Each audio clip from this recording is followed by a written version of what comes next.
Welcome to our YouTube channel the Satya. तो guys, आज की वीडियो में हम जानेंगे कि ऐसे स्टूडेंट जो टीचर भर्ती के लिए अभी तैयार नहीं हुए हैं, जी हाँ दोस्तों, जिनका टेट अभी क्लियर नहीं हुआ है, उनके लिए अच्छा खासा सुनहरा मौका है। जी हाँ दोस्तों, जैसा कि आप देख सकते हैं, इस प्रकार से ऑफिशियल नोटिफिकेशन जारी हुआ है कार्यालय छत्तीसगढ़ व्यावसायिक परीक्षा मंडल रायपुर की तरफ से। जैसा कि आप देख सकते हैं कि छत्तीसगढ़ शिक्षा पात्रता परीक्षा अर्थात टेट का जो एग्ज़ाम है, बहुत जल्द आपका कंडक्ट कराया गया है। जैसा कि आप इस प्रकार से देख सकते हैं, साथ में इसके बीएससी नर्सिंग के भी प्रवेश पत्र की व्यवस्था की गई है। जैसा कि आप देख सकते हैं कि यह नोटिफिकेशन आपको ऑफिशियल 7/3/2024 की स्थिति में दिया गया है। नीचे आगे बढ़ते हैं तो इस प्रकार से आपको दिया गया है कि इसका जो ऑनलाइन एग्ज़ाम का मतलब कराने का जो डेट है 7/3/2024 से प्रारंभ होकर 7/4/2024 तक रहेगा। वहीं इसमें त्रुटि सुधार के लिए आपको अलग से 3 दिवस का समय दिया गया है। आपका परीक्षा की जो संभावित तिथि है वह 23/6/2024 की स्थिति में रहेगी दोस्तों। इसी के साथ हम द्वितीय पाली में बात करें तो आपका द्वितीय पाली में भी एग्ज़ाम रहेगा, जो 23/6/2024 की स्थिति में आपको 6 से 8 कक्षा वालों का रहेगा, ठीक है। इसी के साथ जो बीएससी नर्सिंग वाले हैं, उनका प्रवेश पत्र भी मतलब ऑनलाइन करने की जो तिथि है वह 7/3/2024 से लेकर 7/4/2024 की स्थिति में रहेगा। उसके लिए भी आपको ऑनलाइन सुधार के लिए अलग से समय दिया जाएगा और उसका जो एग्ज़ाम है आपका 13/6/2024 की स्थिति में पूर्वाह का समय रहेगा। दोस्तों, आप टेट एग्ज़ाम 2024 का ऑनलाइन एप्लीकेशन फॉर्म कैसे फिलअप कर सकते हैं स्टेप बाय स्टेप, इसके लिए आपको सबसे पहले अपने पीसी या डेस्कटॉप से कोई सा भी ब्राउज़र ओपन कर लेना है। देन आपको सर्च बार में सीजी व्यापम लिखकर सर्च कर देना है। उसके बाद आपके सामने इस प्रकार से लिंक ओपन होके आएगा, जैसे कि आप देख सकते हैं। फर्स्ट लिंक को टच करके आपको ओपन कर लेना है। जैसे ही आप सर्च करते हैं, आपके सामने इस प्रकार से फर्स्ट लिंक ओपन होके आ जाता है। इसी लिंक को टैप करके आपको ओपन कर लेना है। उसको बाद यहाँ से आपको ऑनलाइन एप्लीकेशन फॉर्म पर क्लिक करके सिलेक्ट कर लेना है। देन आपको आगे बढ़ जाना। देन यहाँ पर आपको ऑनलाइन एप्लीकेशंस के सेक्शंस पे यहाँ पर राज्य शैक्षिक अनुसंधान एवं प्रशिक्षण परिषद छत्तीसगढ़ के अंतर्गत छत्तीसगढ़ शिक्षक पात्रता परीक्षा टेट 2024 का ऑप्शन दिया है। इसी को आपको टैप करके आगे बढ़ जाना है। उसके बाद आपके सामने इस प्रकार से बहुत सारे ऑप्शन ओपन होके आ जाते हैं, जैसा कि ये देख सकते हैं कि टेट 2024 के लिए यहाँ पर कुछ गाइडलाइन दिए हैं। इसको आप डाउनलोड करके रीड कर सकते हैं। यहाँ पर आपका व्यापम परीक्षा निर्देश दिया गया है, सिलेबस दिया गया है हिंदी इंग्लिश में, इम्पोर्टेंट इंस्ट्रक्शन दिया गया है, आप चाहे तो इसे देख सकते हैं। लास्ट ऑप्शन में आपको ऑनलाइन एप्लीकेशन फॉर्म फिलअप करने के लिए कहा जा रहा है। इसी को आपको टैप करके आगे बढ़ जाना है। देन आपके सामने इस प्रकार से यूज़र लॉगिन का फॉर्म ओपन होके आता है। अगर आप पहले से रजिस्ट्रेशन कर चुके हैं तो यहाँ पर अपना सिंपली आईडी पासवर्ड डाल के लॉगिन हो जाना है, ठीक है। अगर आप फर्स्ट टाइम इस साइट पर विजिट कर रहे हैं, रजिस्ट्रेशन करना चाह रहे हैं, तो यहाँ पर आपको क्लिक करके रजिस्ट्रेशन कर लेना है। दोस्तों, इसके लिए हमारे चैनल पर अलग से वीडियो है, उसका लिंक मैं आई बटन और डिस्क्रिप्शन बॉक्स में दे दूँगा। आप वहाँ से जाकर डायरेक्टली देख सकते हैं। फिलहाल हम सीधा लॉगिन कर लेते हैं दोस्तों। जैसे ही आप लॉगिन करते हैं, यहाँ पर जितने भी एग्ज़ाम कंडक्ट कराए जाते हैं उसका सारा ऑप्शन यहाँ पर आपको शो करता है डिटेल। ध्यान रहे दोस्तों कि यहाँ पर आपको अपना आधार वेरीफाइड कर लेना है। गलती से भी इस डी लिंक के आधार के बटन को आपको क्लिक नहीं करना है। गलती से अगर आपका प्रोफाइल एक से अधिक बन गया है तो आप उसे मर्ज प्रोफाइल करके मर्ज कर सकते हैं। यहाँ से आप अपना मोबाइल नंबर अपडेट कर सकते हैं। सिंपली दोस्तों, हम टेट की बात कर रहे हैं तो यहाँ पर ऑप्शन मिलता है आपको Chhattisgarh teacher eligibility test TET 2024 का ऑप्शन, ठीक है। इसके आगे में आपको अप्लाई बटन मिलता है। इसी अप्लाई बटन पर क्लिक करके आपको आगे बढ़ जाना है इस प्रकार से। जैसे ही आप आगे बढ़ते हैं, थोड़ा सा प्रोसेस लेके दोस्तों, उसके बाद यहाँ आप देख सकते हैं कि application form for Chhattisgarh teacher eligibility test TET 2024 के लिए आपको ऑनलाइन करने के लिए कहा जा रहा है। यहाँ पर आपको कुछ इंस्ट्रक्शन दिए हैं, इसे आपको केयरफुली रीड कर लेना है। दोस्तों, मैं आपको सिंपली भाषा में बताता हूँ कि आपसे ऑनलाइन कराते समय आपसे संबंधित जाति प्रमाण पत्र, निवास प्रमाण पत्र, ऐसे कोई भी डॉक्यूमेंट नहीं मांगे जा रहे हैं। इन सभी का परीक्षण नियुक्तिकर्ता अधिकारी के द्वारा नियुक्ति के समय किया जाएगा। इसमें अगर कोई भी गलती हो जाती है तो इसका संपूर्ण जवाबदारी व्यापम का नहीं होगा, स्वयं आपका होगा, इस प्रकार से कहा गया है।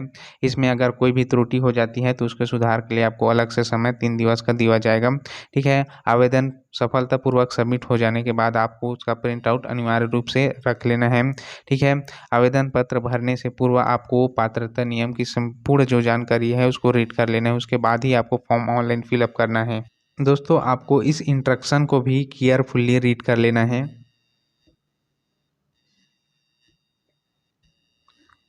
1 से 5 तक की कक्षाओं हेतु अध्यापन के लिए न्यूनतम 50% अंकों के साथ उच्चतर माध्यमिक विद्यालय, ठीक है, प्रारंभिक शिक्षा शास्त्र में द्विवर्षीय डिप्लोमा, चाहे वह किसी भी नाम से जाना जाता हो, अंतिम वर्ष में आप रनिंग हो अथवा आप उत्तीर्ण कर चुके हो, आपका हो जाना चाहिए। ठीक है, अथवा आपका न्यूनतम 45% अंकों के साथ उच्चतर माध्यमिक विद्यालय एवं प्रारंभिक शिक्षा शास्त्र में द्वितीय वर्ष का डिप्लोमा आपका कंप्लीट या फिर रनिंग में होना चाहिए।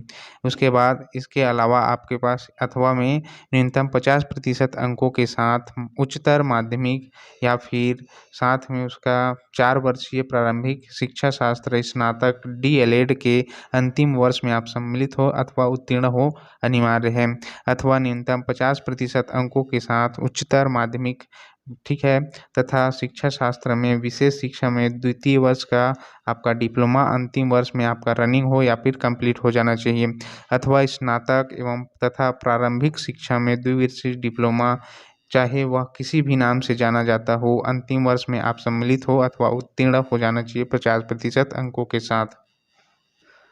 दोस्तों, यहाँ आपसे पूछा जा रहा है कि क्या आप शिक्षा शास्त्र में डिग्री या डिप्लोमाधारी हैं अथवा अंतिम वर्ष में हैं या फिर आप परीक्षा अपेक्षित है।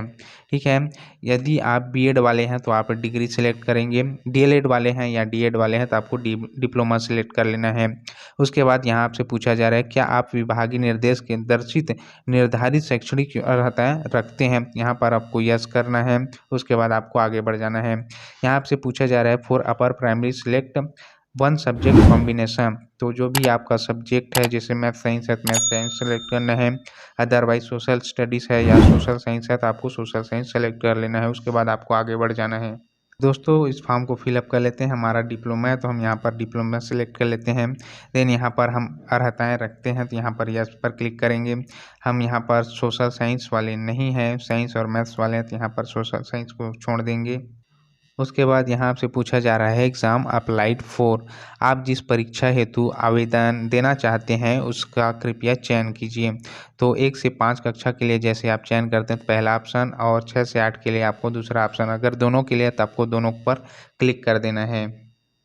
हमारा दोनों है तो हम दोनों को इस प्रकार से क्लिक कर देंगे दोस्तों। उसके बाद थोड़ा सा लोडिंग लेगा इस प्रकार से, जैसा कि आप देख सकते हैं। उसके बाद इसी प्रकार से दूसरे ऑप्शन को भी आपको टिक कर लेना है। उसके बाद आपको सबमिट बटन पर क्लिक करके आगे बढ़ जाना है। जैसे आप सबमिट करते हैं रजिस्ट्रेशन के समय जो भी डिटेल आपने फिलअप किया ऑटोमेटिक यहाँ पर सिलेक्ट होके आ जाएगा। देन आपको आगे बढ़ जाना है। यहाँ से आपका एग्ज़ाम सिटी जो भी है आपका सिलेक्ट कर लेना है। कुछ इस प्रकार से ऑप्शन आ जाते हैं। यहाँ से आपका जो भी नज़दीक का कार्यालय है या डिस्ट्रिक्ट है उसको आपको आप एग्ज़ाम सिटी सेलेक्ट कर लेना है। ठीक है, उसके बाद यहाँ आपसे पूछा जा रहा है क्या आपको सह लेखन की आवश्यकता है। ठीक है, यदि आप विकलांग हैं तो लिख नहीं सकते, दृष्टिबाधित है तब की स्थिति में इसकी आवश्यकता पड़ेगी, अदरवाइज आपको नो पर क्लिक रहने देना है। ठीक है, कोई छेड़छाड़ नहीं करना। उसके बाद आपको आगे बढ़ जाना है। उसके बाद यहाँ आपको विशेष कास्ट या श्रेणी के बारे में, क्लास के बारे में पूछा जा रहा है। क्या आप ऐसे वर्ग से आते हैं जैसे भूतपूर्व सैनिक, थल सेना, नौसेना, वायुसेना में कार्यरत थे या जिला सैनिक कल्याण कार्यालय द्वारा आपको पहचान पत्र जारी करके मिला है, तो यहाँ पर आपको अपने हिसाब से यस नो पर क्लिक कर देना है। हमारे केस में ऐसा कुछ नहीं है तो दोस्तों सिंपली हम नो पर क्लिक कर देंगे। उसके बाद आपको इस घोषणा पत्र को केयरफुली रीड कर लेना है। उसके बाद आई एग्री बटन पर आपको क्लिक करके यहाँ इस कैप्चा को यहाँ पर फिलअप करके आपको सबमिट बटन पर क्लिक कर देना है। जैसे आप सबमिट बटन पर क्लिक करते हैं इस प्रकार से लोडिंग लेगा। उसके बाद इस प्रकार से पॉपअप बॉक्स ओपन होकर आता है। जैसे कि आप देख सकते हैं, कृपया आवेदन जमा करने से पूर्व सावधानी पूर्वक जो जानकारी आपने फिलअप किया है उसको एक केयरफुली आपको रीड कर लेना है, क्योंकि आपको दोबारा एडिट का ऑप्शन नहीं दिया जाएगा, संशोधन का ऑप्शन नहीं दिया जाएगा।